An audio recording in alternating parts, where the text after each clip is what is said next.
Hello dear students, આજે આપણે ધોરણ 10 સામાજિક વિજ્ઞાનમાં ચેપ્ટર નંબર 9 વન અને વન્યજીવ સંસાધનનું ચોથા નંબરનું સેશન જોઈશું.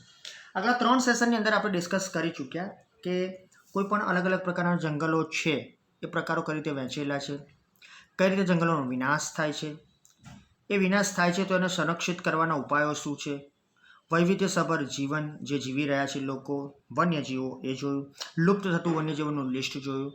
ત્યાર પછી આપણે એવી પણ માહિતી લીધી કે જે વન્યજીવો છે એ વન્યજીવોનું સંરક્ષણ કઈ રીતે કરવું અને વન્યજીવોનું વિનાશ કઈ રીતે થયું અથવા કઈ રીતે થઈ શકે છે એ પણ કારણો જોયા. ત્યારબાદ આપણે વન્યજીવ સંરક્ષણ યોજનાઓમાં પહેલી, બીજી, ત્રીજી યોજના જોઈ ગયા, જે હતી વાઘ, હાથી અને ગેંડા પરિયોજના. એની અંદર અલગ અલગ માહિતી પણ લીધી. જે યોજના છે એના પહેલાં ડોલ્ફિન વિશે માહિતી લીધી, ત્યાર પછી દીપડો, ચિત્તો, આ બધા વિશે, એક સિંગી ભારતીય ગેંડો, આ બધા વિશે આપણે માહિતી લીધી. હવે આગળ વધી રહ્યા છે આપણે, અને બાકીની જે 3 યોજનાઓ છે જે વન્યજીવ સંરક્ષણ યોજના હેઠળ આવે છે, એમાં ચોથા નંબરની યોજના તમારી નજર સામે દેખાઈ રહી છે, જે છે ઘડિયાળ પરિયોજના. તમને ઇમેજ એટલા માટે બતાવું છું કે તમને યાદ રહે. આમ તો મગરનું જ એક સ્વરૂપ છે આ, પણ થોડુંક એના કરતાં દેખાવમાં અલગ છે મગર જ, એ યાદ રાખજો. આ ઘડિયાળ મગરની પ્રજાતિ કહેવાય છે. એટલે ચિત્ર જોઈ લેજો બરાબર તમારી બુકની અંદર, એટલે તમને ખ્યાલ આવશે એક્ઝેક્ટલી. ત્યાર પછી આપણે આગળ વધીએ છીએ. જે ઘડિયાળ પરિયોજના છે એમાં શું માહિતી છે એ જોઈ લઈએ. મીઠા પાણીમાં જોવા મળતી મગરોની આ પ્રજાતિ 1970ના દશકામાં લુપ્ત થવાના આરે હતી. તો એ સમય દરમિયાન, જે લુપ્ત થવાના આરે હતી એ સમય દરમિયાન ભારત સરકારે સમયસરના પગલાં લઈ આ પરિયોજના શરૂ કરી. હવે આ 2 માર્કમાં નથી પૂછાતી, ઘણીવાર એવું થતું હોય, પણ પૂછાઈ જાય તો 2 જ લીટીમાં કશું હોતું નથી. પણ કદાચ તમને 1 માર્કમાં પૂછી જાય તો એક જ વસ્તુ પૂછાય છે કે કયા સમયમાં આ લુપ્ત થવાના આરે હતી. તો પ્રશ્ન યાદ રાખજો 1970માં. અને બીજો એક પ્રશ્ન છે કે આ મીઠા પાણીમાં જોવા મળે છે. આ જે પ્રજાતિ છે એ મુખ્યત્વે મીઠા પાણીમાં જોવા મળે છે, ખારા પાણીમાં જોવા મળતી નથી. હવે મગર પણ મોસ્ટલી આવા પાણીમાં જ જોવા મળતા હોય છે, એટલે કંઈ નવી વસ્તુ નથી, પણ યાદ રાખવા જેવી વસ્તુ કહી શકાય છે. એટલે ઘડિયાળ વિશે ફક્ત આ 2 જ માહિતી છે જેને તમને મેં આપી. ત્યાર પછી આગળ વધીએ છીએ ગીત પરિયોજના. હવે ગીત પરિયોજના છે એના વિશે થોડીક માહિતી છે પણ જોઈ લઈએ કે ગીધ માટે એક સિમ્પલ વસ્તુ છે કે ગીધ એ કુદરતનો સફાઈ કામદાર છે. જે કુદરતી વસ્તુઓ થતી હોય છે એમાં એમના ભાગીદાર તરીકે કામ કરતું આ ગીધ છે. તો શું છે ગીધ વિશે? સામાન્ય સફાઈ કામદાર કહેવાય છે. તો તે પોતે મૃત ઢોરનું માંસ ખાય છે.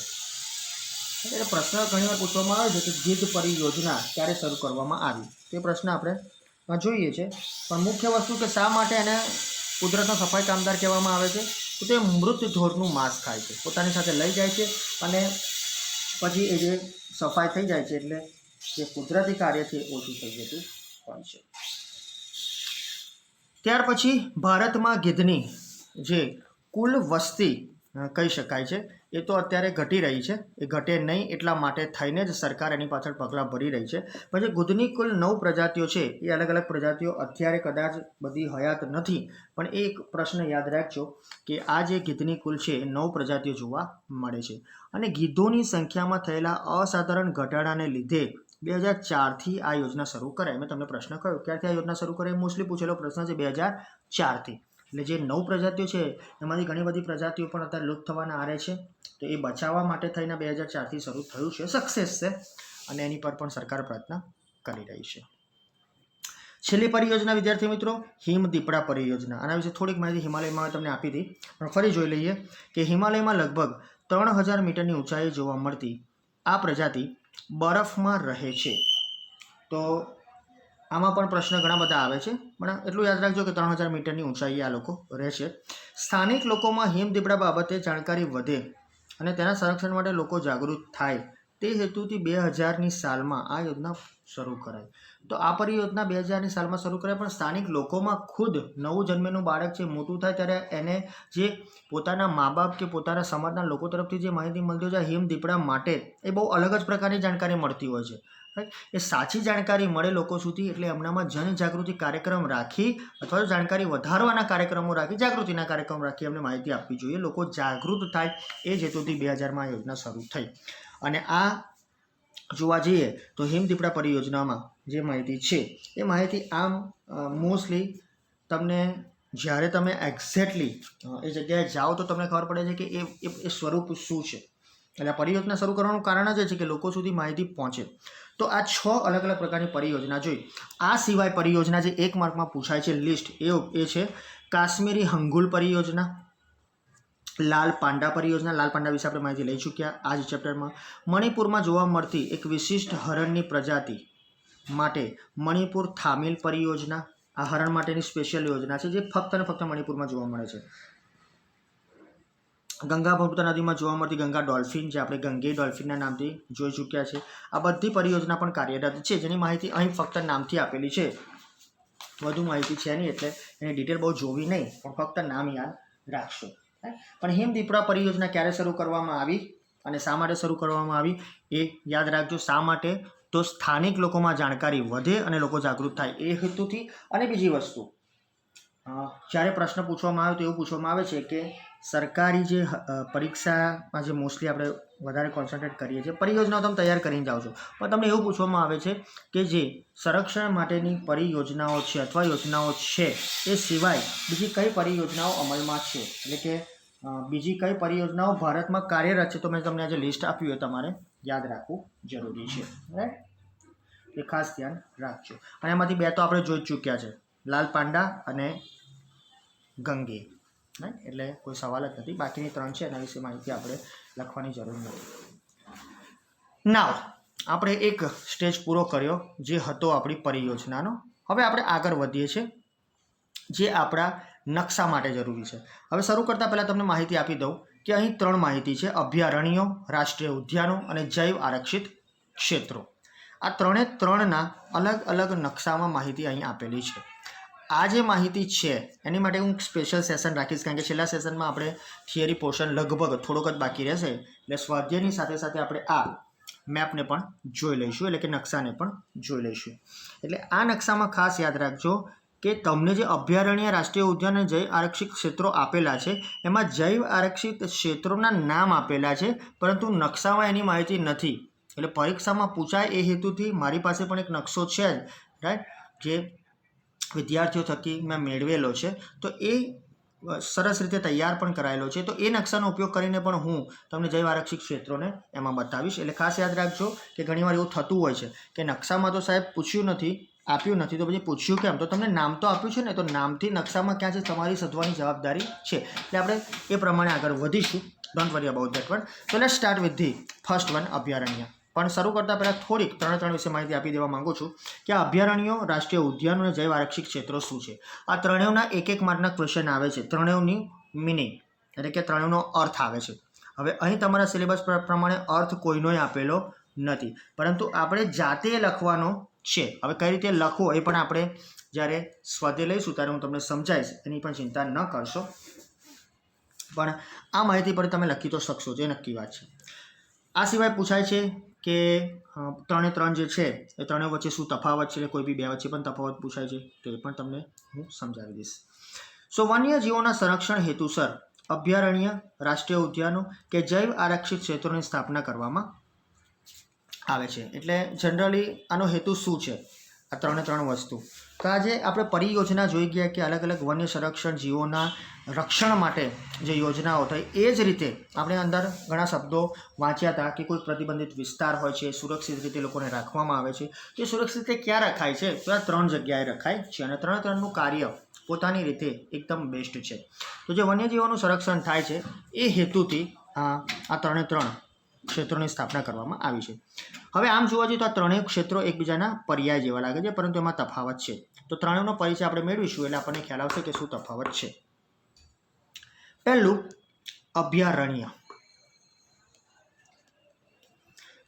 ચોક્કસ મર્યાદામાં માનવ પ્રવૃત્તિઓને અનુમતિ આપવામાં આવે છે. જ્યારે આપણે જંગલોના પ્રકાર જોઈએ ને ત્યારે પણ આપણે આ માહિતી જોઈ ચૂક્યા હતા. તો આ જ વસ્તુ અભયારણ્ય, રાઈટ, તમે ઘણી વિઝિટ પણ લીધી હશે અભયારણ્યની. સો આ અભયારણ્યની અંદર મોસ્ટલી અમુક મર્યાદામાં, ચોક્કસ મર્યાદામાં જ માનવ પ્રવૃત્તિઓને અનુમતિ આપવામાં આવે છે. એ પરમિશન બહુ મળતી નથી. બીજું, સત્તાધિકારી યાની ઓથોરાઇઝ્ડ પર્સન પાસેથી અનુમતિ મેળવ્યા બાદ પાલતુ પશુઓને ચરાવવાની છૂટ મેળવી શકાય છે. યાની કે without permission you can't enter in this type of the areas. આ જગ્યાએ તમે આવી શકો નહીં, અને જો એન્ટર થઈ ગયા તો ગુનાપાત્ર છે. એ તમારે પરમિશન લેવી પડે સત્તાધીશો પાસેથી, સત્તાધી અધિકારી ઓથોરાઇઝ પર્સન પાસેથી. પછી જ તમે તમારા સ્થાનિક વિસ્તારમાં તમે જ્યાં રહો છો તો તમારા પાલતુ પ્રાણીઓને ત્યાં ચરાવવા લઈ જઈ શકો. ત્રીજું છે વન્યજીવ અભયારણ્યની સ્થાપના કોઈ એક વિશેષ પ્રજાતિના સંરક્ષણ માટે કરાય છે. તો આ એનું મુખ્ય કાર્ય છે કે શા માટે અભયારણ્યની સ્થાપના થાય છે અથવા શા માટે આ વન્યજીવ અભયારણ્ય સ્થપાયા છે. તો કોઈ એક વિશેષ પ્રજાતિના સંરક્ષણ માટે. ગીધ, ચલો ગીધ તો ઉડતું છે એટલે આપણે નથી લેતા, પણ સમજી લો કે સિંહ, વાઘ, દીપડો, કોઈ બી શીખ શેની માટે છે આપણે નથી જોવાનું, પણ તમને એક્ઝામ્પલ આપું છું. કોઈ એક વિશેષ પ્રજાતિનું સંરક્ષણ થાય એટલા માટે આ અભયારણ્યો બનાવવામાં આવે છે. તો એના માટે આ કામ ચાલે છે અને હજુ પણ ચાલશે. અને અભયારણ્યની જે સ્થાપના છે એ રાજ્ય સરકાર દ્વારા જરૂરી પ્રક્રિયા દ્વારા કરી શકાય છે.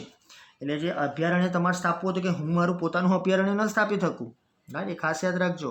જે તે રાજ્ય સરકારના હસ્તક જ કામ થાય છે. આ જે જંગલોમાં આપણે જોઈ ગયા એ જ પ્રકારનું છે. તમારા પ્રાઇવેટ અભયારણ્ય ના હોય પાછા. ઓકે, તો સરકારી હસ્તક જે કાર્ય થાય છે એ જ તમારે કરવું પડે. જંગલોનો વિસ્તાર હોય એમાં જ આ અભયારણ્યો બની શકે. કોઈ સ્પેશિયલ અથવા તો વિશેષ જે પ્રજાતિનું સંરક્ષણ છે એની દ્રષ્ટિએ તમારી પ્રક્રિયામાંથી પાસ થવું પડે છે. હવે છે અહીંયા જગ્યાના નામ. કઈ જગ્યાએ આ અભયારણ્ય આવેલા છે? તો પેરિયાર, ચંદ્રપ્રભા, એતુનાગરમ, જે 2020ની પરીક્ષામાં પૂછેલું, 2021માં તો પરીક્ષા લેવાઈ નથી. એતુનાગરમ પૂછેલું. અભયારણ્ય માટે જાણીતા સ્થળો છે, અથવા તો આ બધા અભયારણ્ય એ જાણીતા અભયારણ્યો છે. આ 3 નામ છે એ અહીંયા છે જ, રાઈટ. હું ખાલી તમને બતાવી દઉં છું, આપણે જોઈશું પછી. જેમ કે અહીંયા આગળ પેરિયાર, મારી પેન છે, રાઈટ, આ ખાસ યાદ રાખજો. એ પણ એકવાર પૂછેલું છે. અહીં જે સ્થળ આપ્યું છે એ સ્થળ પ્રમાણે જોવા જાઓ તો એ તમિલનાડુમાં છે, પણ એકચ્યુઅલી એ તમિલનાડુ અને કેરલા બંનેની વચ્ચે છે, રાઈટ. ત્યાર પછી છે એતુનાગરમ. તમે જુઓ છો એતુનાગરમ તેલંગાણામાં છે. અત્યારના આ મેપ જૂનો છે, રાઈટ. એટલે સ્પેસિફિકલી તમારે દરેકે દરેક રાજ્યની માહિતી લેવી પડશે, રાઈટ. અલગ રાજ્ય બની ગયું છે તેલંગાણા. આ છે આંધ્રપ્રદેશ, આ છે કર્ણાટકા, મધ્યપ્રદેશ, મહારાષ્ટ્ર, ગુજરાત. આ બધા યાદ રાખશો પ્લીઝ, રાઈટ, તો જ તમને ખબર પડશે. અને ત્રીજું જોયું આપણે ચંદ્રપ્રભા, જે તમને દેખાઈ રહ્યું છે યુપીની અંદર. આ 3. હું દરેકની માહિતી તમને આપવાનો છું. Don't worry about that one. તમને મેપ કઈ રીતે બનાવો એ પણ આપણે નેક્સ્ટ સેશનમાં જોઈ લઈશું. Now let's move to the next point. જે અભયારણ્ય પછી બીજું નામ છે એ નામ છે રાષ્ટ્રીય ઉદ્યાન. તો આપણે જઈએ રાષ્ટ્રીય ઉદ્યાન તરફ. અભયારણ્યની તુલનામાં આ વધારે સંરક્ષિત ક્ષેત્ર છે. એનો મતલબ કે અભયારણ્યો સંરક્ષિત નથી, ના છે, પણ એની અંદર જેટલી સુરક્ષા છે, કારણ કે એની અંદર તમે જુઓ છો માનવ પ્રવૃત્તિઓ અનુમતિ આપે છે. એની અંદર પશુઓને ચરાવવાની પણ છૂટ આપે છે. તો અભયારણ્યની તુલનામાં થોડા વધારે સંરક્ષિત ક્ષેત્રો એ રાષ્ટ્રીય ઉદ્યાન છે. તેમાં એકથી વધારે પારિસ્થિતિક તંત્ર સમાવિષ્ટ હોય છે. એટલે સ્વાભાવિક રીતે જોવા જઈએ તો આ રાષ્ટ્રીય ઉદ્યાનમાં જે પારિસ્થિતિકી તંત્ર છે એ એકથી વધારે છે, રાઈટ. એની ઉપર જે ડાયરેક્ટ ઇનડાયરેક્ટ કંટ્રોલ છે, ડાયરેક્ટ ઇનડાયરેક્ટ જેની ઉપર ધ્યાન છે, રેગ્યુલેશન્સ છે, એ થોડા ઘણા અભયારણ્ય કરતાં વધારે છે. અને એક કરતાં વધારે આ પારિસ્થિતિક તંત્ર છે. એટલે કોઈ એક તંત્રનું ન ચાલે, પણ કદાચ રાજ્ય અને કેન્દ્ર સરકાર અથવા તો લોકલ એટલે કે સ્થાનિક અને રાજ્ય સરકાર વચ્ચે પણ આ કામ થતું હોય છે.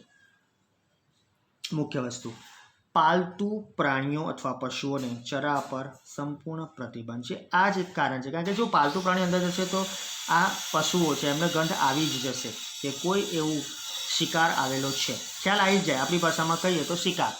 એટલે જે જંગલી પ્રાણી એમને શિકારની ગંધ આવી જ જતી હોય છે. એટલે પછી એની શોધમાં એ લોકો જે સ્થાનિક વિસ્તારોમાં પણ એન્ટર જંગલ છોડીને થઈ શકતા હોય છે. એટલે પાલતુ પ્રાણીઓને ચરાવવા પર સંપૂર્ણ પ્રતિબંધ છે. બીજી વસ્તુ પણ ઘણા બધા કારણો છે, કુદરતી કારણો છે કે જે ત્યાં આગળ પાલતુ પ્રાણીઓ જાય તેની પાછળ એના જે ચરાવવાવાળા છે એ પણ જવાના. એટલે એના થકી કદાચ માહિતી પણ મળી શકે છે કે અહીંયા આગળ ફર્ટિલિટી કેટલી છે, શું છે, ખનિજો છે, બધી માહિતી મળી શકે. પછી ધીરે ધીરે લોકો અંદર આવી શકે.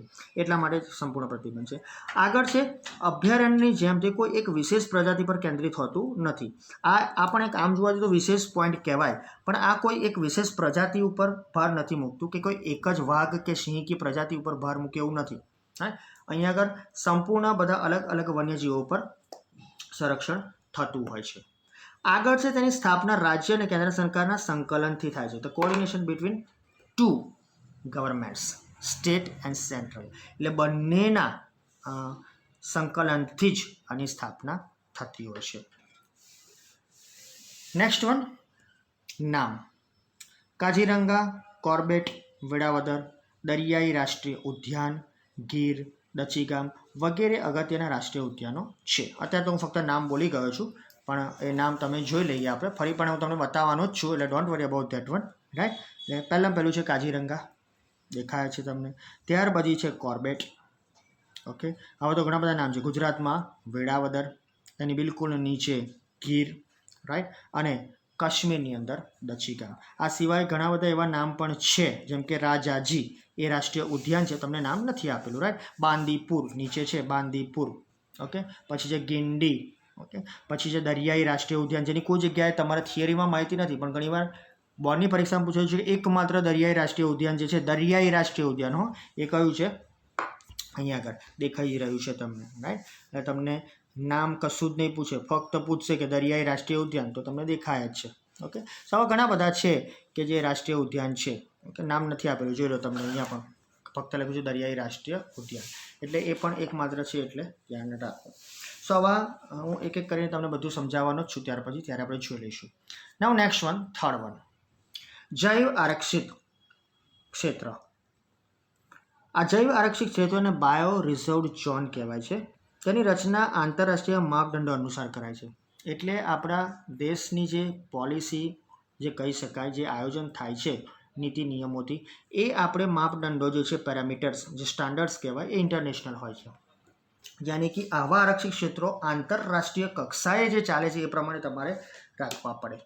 જે તે ક્ષેત્રની પ્રાકૃતિક અને સાંસ્કૃતિક વિવિધતાનું સંરક્ષણ કરવાનો હેતુ રહેલો છે. એક માર્કનો પ્રશ્ન કે આનો મુખ્ય હેતુ શું છે? દરેકનો મુખ્ય હેતુ એક જ છે કે વન્યજીવનું સંરક્ષણ કરવું. પણ એના સ્પેસિફિકલી જોવા જઈએ તો અભયારણ્યમાં હતું કે એક વિશેષ પ્રજાતિ, રાષ્ટ્રીય ઉદ્યાનમાં કોઈ વિશેષ પ્રજાતિ પર નહોતું, અને અહીંયા આગળ જુઓ જૈવ આરક્ષિતમાં કે જે તે ક્ષેત્રની પ્રાકૃત અને સાંસ્કૃતિક વિવિધતાનું સંરક્ષણ કરવાનું, એટલે ફક્ત વન્યજીવ નથી, રાઈટ. બંને વસ્તુ આવે છે, પ્રાકૃતિક અને સાંસ્કૃતિક, અને આની બહુ જ ડિટેલની ચર્ચા આપણે ચેપ્ટર ફર્સ્ટમાં રૂબરૂમાં કરી ચૂક્યા છે, રાઈટ, કે આ પ્રાકૃતિક અને સાંસ્કૃતિક શું છે. તો એની જે વિવિધતા છે અલગ અલગ, એનું સંરક્ષણ કરવાનું જૈવ આરક્ષિત ક્ષેત્ર મોસ્ટલી કામ કરતું હોય છે. ત્યાર પછી તે ક્ષેત્રમાં થતી બધી વનસ્પતિ, જો અત્યાર સુધી આપણે અભયારણ્યો કે રાષ્ટ્રીય ઉદ્યાનમાં ફક્ત પશુઓ પર ભાર મૂક્યો, તો અહીંયા વનસ્પતિ છે, જીવજંતુઓ છે અને જમીન છે, અને ઉપરાંત ત્યાં વસતા માનવ સમુદાયની જીવનશૈલીનું પણ સંરક્ષણ કરાય છે. That is the main and important thing about this one. આ બાયો રિઝર્વ ઝોન છે, જે જૈવ આરક્ષિત ક્ષેત્રો, એની બહુ જ મહત્વની બાબત છે કે ફક્ત ને ફક્ત કોઈ એક પશુ, પક્ષી કે કોઈ પ્રજાતિ ઉપર ધ્યાન કેન્દ્રિત થતું નથી, કોઈ એક પર્ટિક્યુલર જગ્યાનું પણ ધ્યાન કેન્દ્રિત થતું નથી. પ્રાકૃતિક, સાંસ્કૃતિક બધી જ વસ્તુઓનું અહીંયા આગળ સંરક્ષણ કરવાનો હેતુ રહેલો છે. લિસ્ટ તમારી પાસે છે, વનસ્પતિ, જીવજંતુ, જમીન અને માનવ સમુદાયની જીવનશૈલી, જે લોકો રહે છે, રાઈટ. જેમ કે ટીમલી, રાઈટ, જે તમે નામ સાંભળ્યું હશે, બહુ ડિટેલમાં નથી જતા આપણે, પણ એને સુરક્ષા કરવાનું કામ પણ આ જૈવ આરક્ષિત ક્ષેત્રનું છે. ત્યાર પછી ત્યાં આગળ જૈવ વૈવિધ્ય બાબતે સંશોધન અને પ્રશિક્ષણ માટેની ખાસ સવલતો ઊભી કરાય છે. દેટ મીન્સ કે જ્યાં આ એરિયાસ છે, આ ક્ષેત્રો છે, ત્યાં આગળ નવું રિસર્ચ થતું જ રહે છે, નવું સંશોધન થતું જ રહે છે, અને હજુ પણ થશે જ, રાઈટ. અને ત્યાં પ્રશિક્ષણ માટેની પણ સવલતો છે, એટલે એના વિશે સંપૂર્ણપણે વધુ માહિતી શિક્ષિત કરવાનો આદેશ અથવા આ પર્ટિક્યુલર એમનો એક સંપૂર્ણ પ્રમાણે જોવા જઈએ તો હેતુ રહેલો છે. અને એ લોકોનો મુખ્ય ધ્યેય એ જ છે, એ લોકોનો કહેવાનો મતલબ કે જે તે સરકારનો.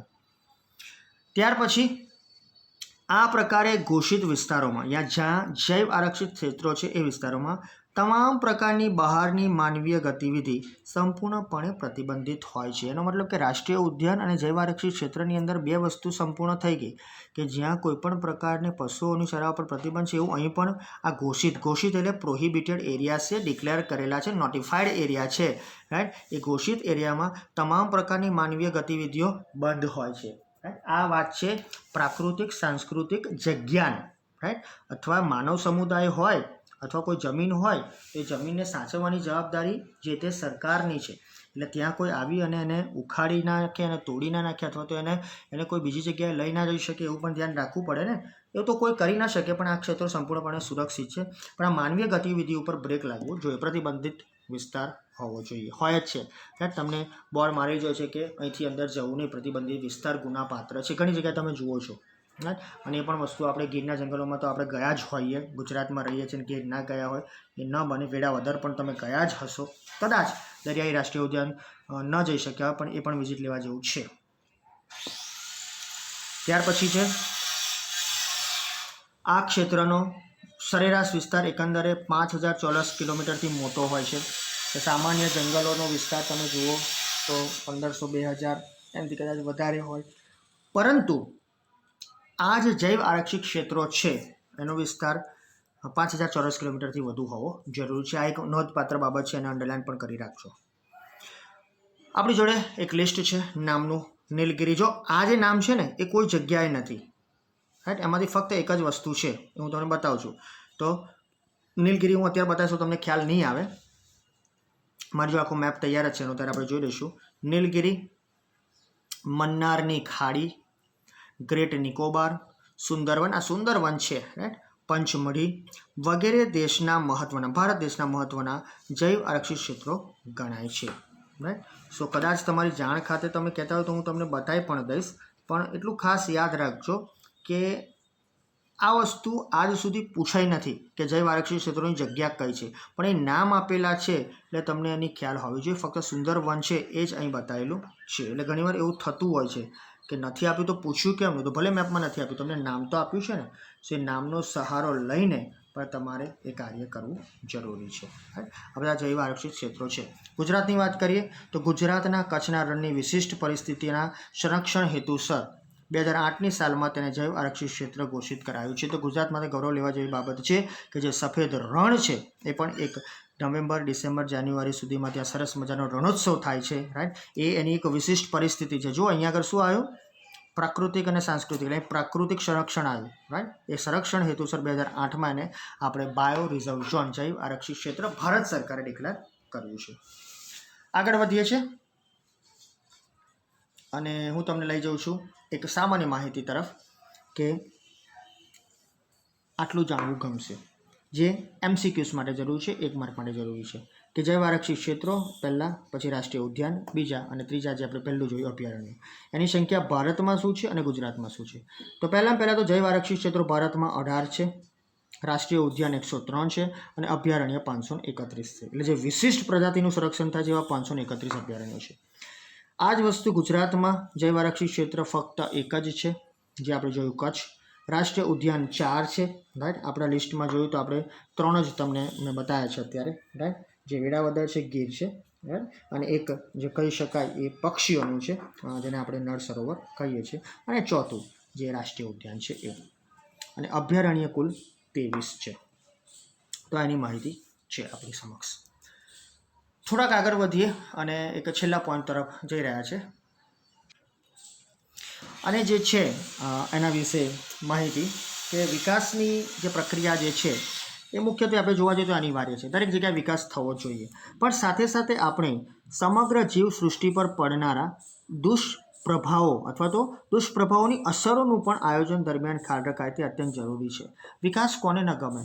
ભારત દેશમાં બુલેટ ટ્રેન થાય, ગુજરાત રાજ્યમાં મેટ્રો થાય, રાઈટ. આપણે પણ એક જગ્યાથી બીજી જગ્યાએ ઓછા સમયે પહોંચી શકીએ. આ બધી વસ્તુ જરૂરી છે, રાઈટ. વિકાસની પ્રક્રિયા જરૂરી છે, પણ સમગ્ર જીવસૃષ્ટિ પર જે દુષ્પ્રભાવ પડવાના છે એનું અસરોનું પણ આયોજન હોવું જોઈએ. કારણ કે તમે જે પણ પ્રોજેક્ટ કરો તો આજુબાજુમાં વસવાટ કરતા લોકો, પ્રાણી, પક્ષી, જીવજંતુ એ બધાનું પણ ધ્યાન રાખવું જોઈએ, સંસ્કૃતિનું પણ ધ્યાન રાખવું જોઈએ.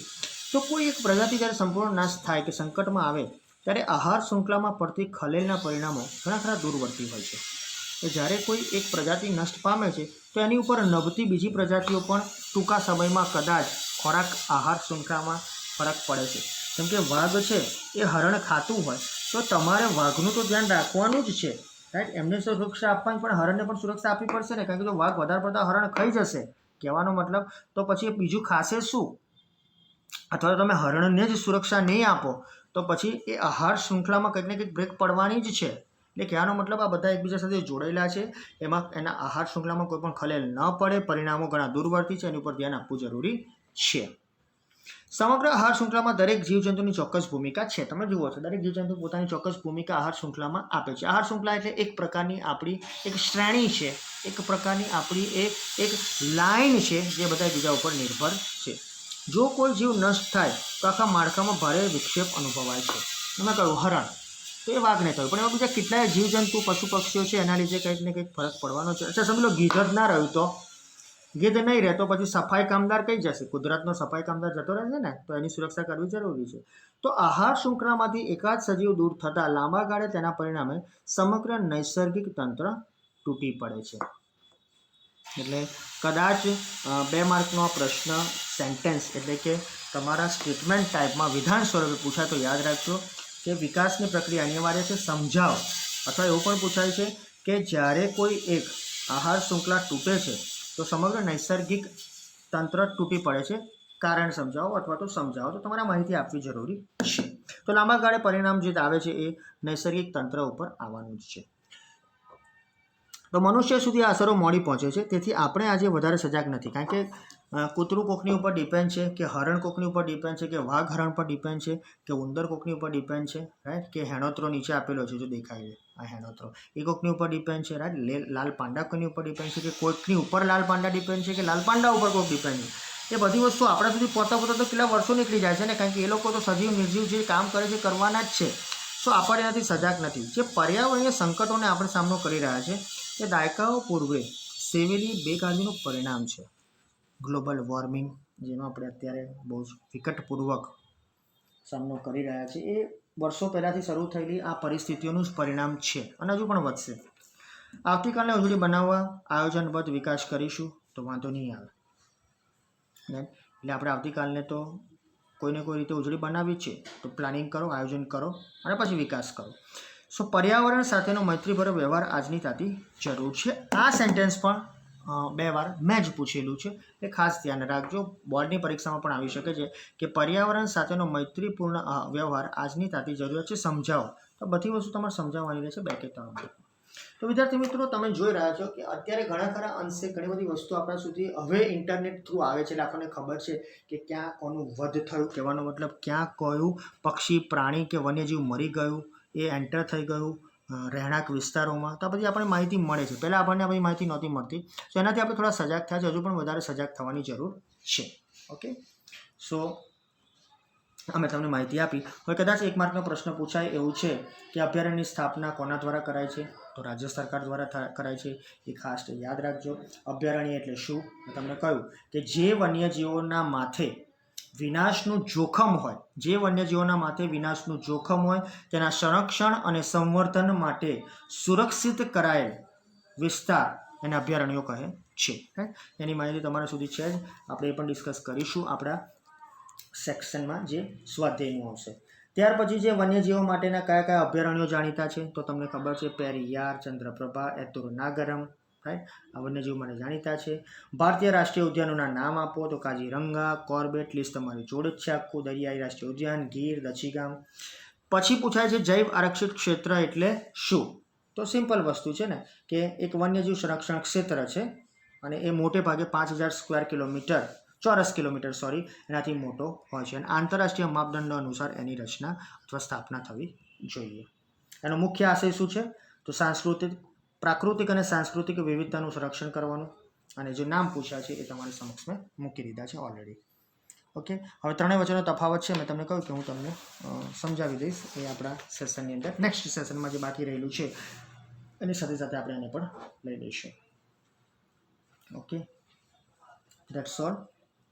એક પ્રશ્ન જે મેં છેલ્લું ચલાવ્યો એનો બીજો પણ છે કે સમગ્ર જીવસૃષ્ટિના આયોજન દરમિયાન તેમના પર પડનારા દુષ્પ્રભાવોની કઈ કઈ અસરોને ધ્યાનમાં રાખવી જરૂરી છે. મેં લિસ્ટ તમને આપ્યું છે, એ ખાસ જોઈ લેજો.